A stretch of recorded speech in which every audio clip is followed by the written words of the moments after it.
दोस्तों, आदाब, सलाम, नमस्कार। आप देखना शुरू किए हैं आई4जी टीवी नेटवर्क। मैं हूं इंतजार उल हक।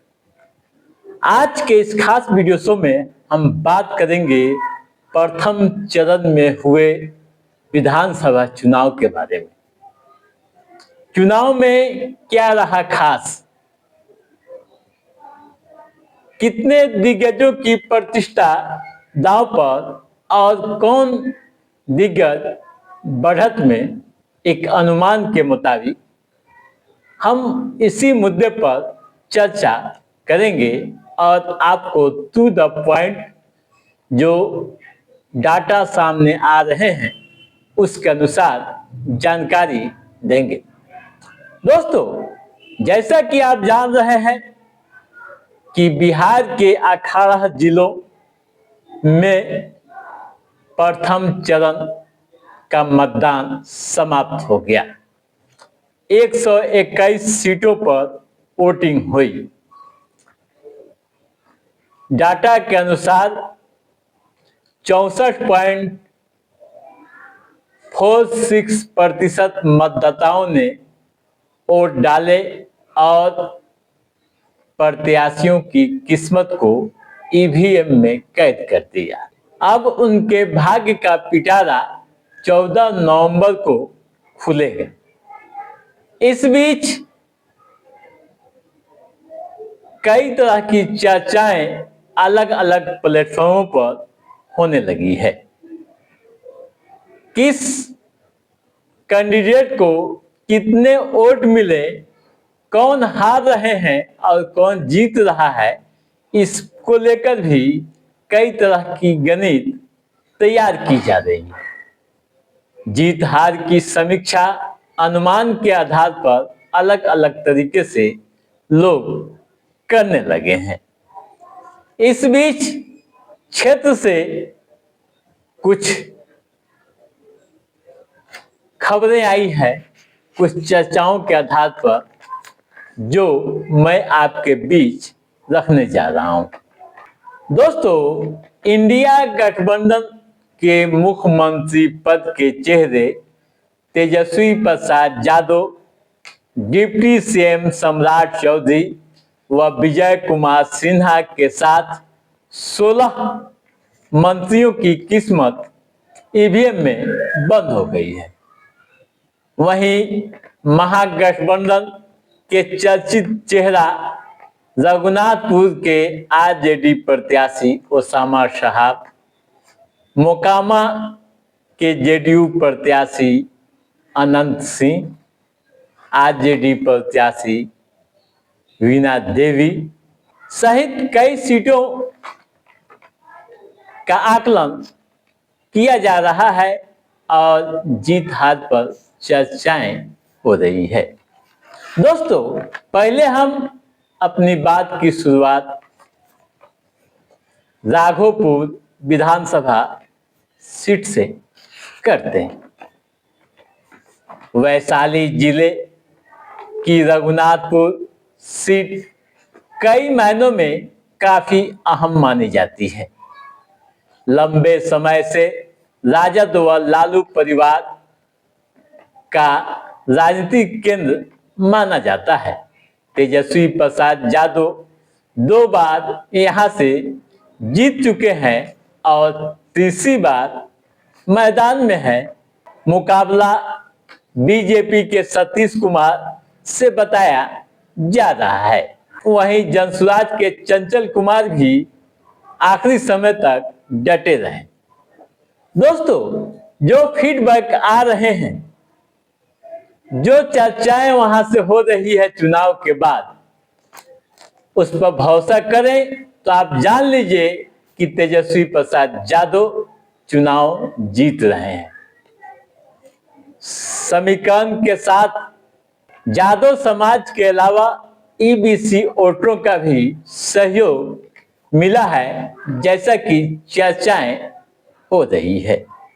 दोस्तों, रघुनाथपुर विधानसभा क्षेत्र की पहचान सिर्फ एक आम विधानसभा सीट की नहीं, बल्कि राजनीतिक वंश व परंपरा की सीट के रूप में भी रही है।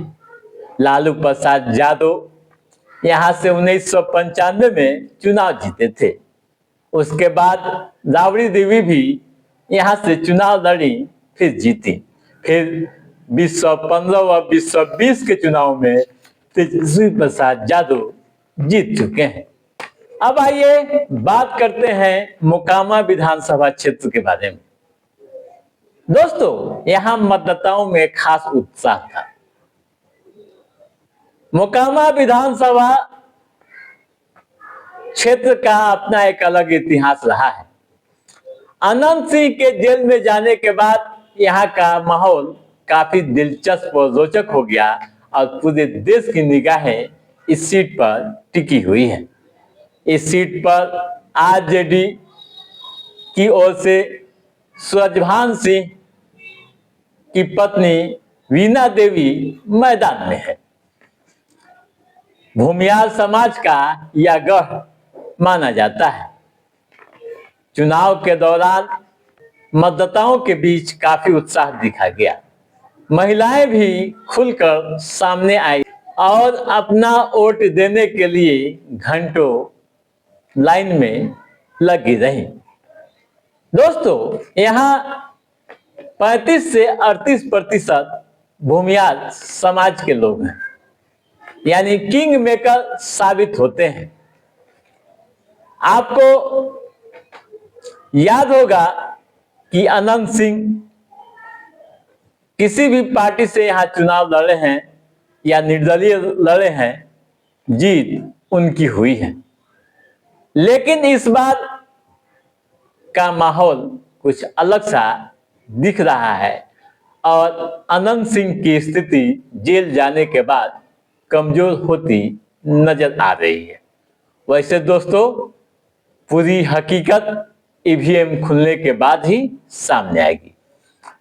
अब आइए बात करते हैं रघुनाथपुर विधानसभा क्षेत्र के बारे में। दोस्तों, वही रघुनाथपुर विधानसभा क्षेत्र जहां से शहाबुद्दीन के बेटे ओसामा साहब मैदान में थे। कहा जा रहा है कि यहाँ शहाबुद्दीन की विरासत का इम्तहान है। वाकई में इम्तहान है, लेकिन मतदान के बाद जो खबरें आ रही है, जो विश्लेषक बता रहे हैं, उनकी माने तो आप जान लीजिए कि ओसामा साहब मजबूत स्थिति में है और चुनाव जीत सकते हैं। ठीक है, यहाँ जेडीयू से विकास कुमार मैदान में हैं, जो कड़ी टक्कर दे रहे हैं। अब आइए बात करते हैं तारापुर विधानसभा। दोस्तों, मुंगेर जिले का तारापुर विधानसभा सबों के लिए खास आकर्षण का केंद्र बना हुआ है। इस सीट पर डिप्टी सीएम सम्राट चौधरी मैदान में है बीजेपी की ओर से, तो वहीं आरजेडी की तरफ से अरुण यादव डटे हुए हैं। जनसुराज की ओर से डॉक्टर संतोष कुमार सिंह मैदान में है। वोटिंग के बाद जो बातें छन कर आ रही है, जो चर्चाएं हो रही है, उसके अनुसार सम्राट चौधरी बढ़त में है, यानी मजबूत स्थिति में है। ठीक है, अब आइए सिवान सदर की भी बात कर लें। दोस्तों, सिवान सदर में एक तरफ महागठबंधन की ओर से 6 बार के विधायक व पूर्व विधानसभा अध्यक्ष अवध बिहारी चौधरी हैं, तो दूसरी तरफ एनडीए की ओर से स्वास्थ्य मंत्री मंगल पांडे हैं। यहाँ का भी माहौल काफी दिलचस्प है और सबों की निगाहें टिकी हुई है।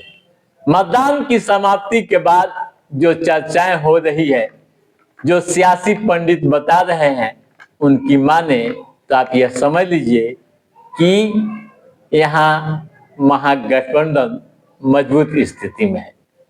तो दोस्तों, आज के इस एपिसोड में बस इतना ही। कैसा रहा हमारा ये एपिसोड, आप लाइक और कमेंट करके हमें जरूर बताइएगा। यदि आपने हमारे चैनल को सब्सक्राइब नहीं किया है तो सब्सक्राइब भी कीजिएगा, ताकि इस तरह की महत्वपूर्ण जानकारियों से संबंधित जो भी अप टू डेट है उसे हम समय समय पर आपके बीच पहुंचाते रहेंगे। तब तक आप अपने दोस्त को दीजिए इजाजत। नमस्कार।